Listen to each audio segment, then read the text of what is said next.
played the ball, but it bounced off Lowton back towards goalkeeper Poult, who was able to gather. Pat Nevin. Is it possible that David Silva was trying to be too cute there? Instead of playing the normal pass, he tried to play it through the legs and didn't quite get away from it. But it is interesting to see the way this system is slightly working. They've adapted that a little bit in the last few minutes. It's almost gone to a 4-1-4-1 straight across the pitch for Manchester City. With David Silva and Bernardo Silva going a little bit more central with Rodri sitting back, that means you don't get the two wingers cramping each other out, and the two midfielders before that they were playing more of a 4-3-3, and it really was ruining that sort of wide area for them. They need to widen the pitch, and I think they've done that by adapting the system slightly. Fernandinho over the halfway line. Fernandinho thought about the ball to Mahrez, who was in space on the right hand side but just delayed, and now Cancelo, and the ball does eventually find Mahrez. Then Bernardo Silva into the area on the right, cuts it back onto his left foot, still in the box, left footed to the edge of the area. Aguero is there, controls it, shoots, bounces back to Aguero, shouts for handball. Referee Mariner says yes, free kick, Burnley. About 4 yards before it got to Aguero's foot, you knew he was going to manipulate a shot and target, didn't you? It was behind him, he slipped slightly, but he still managed to get on it, his feet, turn it, and get a ball with some power in towards the goal. But it, had a deflection, came back to him, hit his arm, but that's the first time that it's worked on this right hand side. Played down between Bernardo Silva, found himself in lots and lots of space, and again, maybe for the first time, I think the Burnley defence slightly switched off there. By the way, Pat, this is a serious note. The incident at the start of the match when there was something. I think it was an airplane. Yeah, something in the back of it. It was a banner. A banner was being displayed by that, and it, I'm told, read "White Lives Matter, Burnley," and this was happening as the players were taking the knee. It's very upsetting what it's supposed to say. And by the way, I don't know why you're writing Burnley at the end of it. No, exactly. So I'm sure there'll be more on that. So that's what was going on, and that's why obviously the referee's attention was drawn to it. So Manchester City leading Burnley by 1-0. 10 minutes to go to half time. Phil Foden's goal, and Otamendi with the ball at his feet, playing it square to Fernandinho. By the way, it is still Cheltenham Town 0, Northampton Town 1 in the second of the League Two playoff semi-finals this evening, after Exeter won after extra time earlier to get through to the final. Bernardo Silva can't keep the ball in on the right-hand side near the corner flag, and it's a goal kick to Burnley. What's been quite noticeable since after the little water break, that they've not really got up the park quite as much. Burnley have. That one little spurt just after the water break, and then the difference being now that Manchester City don't have to zip the ball across so quickly. They can now calm it down, relax it, hold it, make the opposition run about. They don't have to force the issue anymore, and that really suits Manchester City the way they play. So City in front, and the repercussions for that, just to underline it, mean that if it stayed like this, if City win it, Liverpool's lead at the top would be down to 20 points, and it would go beyond Wednesday before Liverpool could clinch the title. So Liverpool would still need a maximum of 5 points. But if Liverpool were to win on Wednesday against Crystal Palace, and Manchester City don't on Thursday when they're at Chelsea, that would be it. And that Chelsea-Manchester City game's a 5 Live commentary match as well from Stamford Bridge on Thursday. City with the ball out on the left-hand side. In it comes to Rodri, and then Rodri under pressure gives it back to Otamendi. Right-footed long pass. Taylor gets up high to head it down. Dwight McNeil. Infield to Cork. Then Taylor's pass doesn't find Vidra on the halfway line, but Vidra has actually done well to get back halfway inside his own half and win it back. Now Ben Mee with a long ball downfield. This is for Rodriguez to chase, and on the stretch all he can do is deflect it out of play for a throw, and it's a Manchester City ball. And just the first little bit of tiredness, you begin to see one or two of the players. Rodriguez is chasing everything there, but he's chased it into the corner, and it's, he's been 100 miles an hour, him particularly, maybe Vidra as well. But you can't keep on going at that level all the way through a game, especially if you're getting limited amount of the ball. You have to conserve some energy at some point. City high pass from Zinchenko, but Taylor gets up high and heads that one away.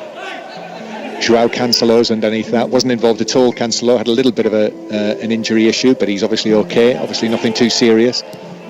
As Josh Brownhill for Burnley clears it, but only halfway inside his own half. And now Mahrez has got the ball at his feet, running at the Burnley defence. Plays it to Bernardo Silva on the right. Bernardo Silva back to Rodri. Rodri clips it square. Zinchenko on his left foot shoots, but Nick Pope is able to adjust and go down to his left and clutch the ball into his chest. Yeah, it's once again Mahrez had exactly the same situation there again, didn't he? He went to run and realised that his own player was in front of him, and he's the winger and he's expecting somewhere to run to. But eventually, when the ball was played back, Zinchenko gets the shot away. I think possibly he could have played it a little bit further left there, but you can't blame him. You know, in these situations, they've passed it plenty. Allowed one pop-it goal now and again. Oh, lovely from Bernardo Silva as Taylor came in, just popped the ball away from him to Mahrez. Mahrez gave it back to Bernardo Silva, and then City switched play towards the far side to Foden, who stayed very wide out there. Phil Foden, mind you, scored the goal on the edge of the D, on the edge of the area. I think it's handy him staying out there. One thing Foden does more than, you know, the two Silvas or maybe even Mahrez, he takes a chance going in behind a wee bit more often. He will sprint in behind time and again and try and get that long ball that, you know, those players love playing it into, and it helps Manchester City. It lengthens the game a little bit, and when the game's lengthened, it develops space for them. So I think Foden's a big player for them when he plays. Burnley in possession, having won the ball back and playing it back to Nick Pope. If you're listening to us on Drive, I know you spoke to Tony Livesey as well this afternoon, and he was talking about Burnley's terrible record here in recent seasons. They lost 5-0 twice here last season in both League and FA Cup. Season before also came here in the FA Cup and the League. They lost 4-1 and 3-0. And actually in their last 9 matches against Manchester City, they've lost 8 and drawn 1 by an aggregate of 27-5. Which is now 28-5. And do you know what that means? 10 matches. Absolutely nothing, Pat. No, it means Tony Livesey's not talking to you anymore. It means nothing because this is completely new tonight, as I always say. However, things like that can get in footballers' minds. McNeil playing the ball to the left-hand side. Taylor, halfway inside the Manchester City half. McNeil again tried to slip it between the legs of Cancelo, who was able to adjust quickly and block it out for a throw. Level with the edge of the Manchester City penalty area. Half-time approaching. I believe we're going to hear from Andy Murray at half-time. Certainly we'll be talking about the tennis, which is going to be in action this week. So tennis behind closed doors in this country. The Battle of the Brits, which will be on Sports Extra over the course of this week. Sports Extra and the BBC Sport website. So that's at half-time as Burnley take the throw and win another one down the left. This is about 10 yards back from the corner flag. Taylor takes the throw. Vidra is shrugged off the ball.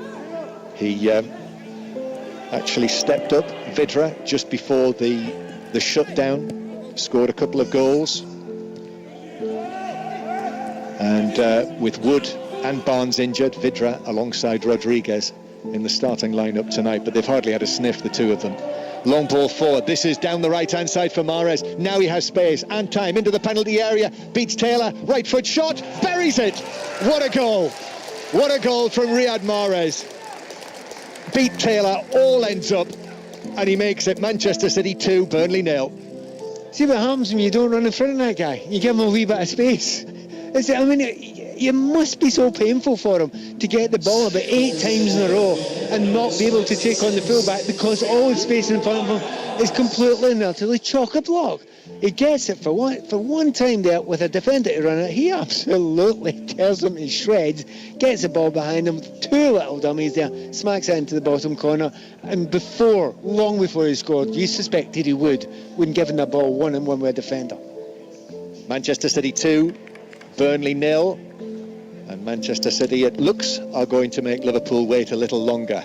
With this scoreline, Liverpool would not be able to clinch the title on Wednesday night in their first match back at Anfield after the restart. It would go beyond that. And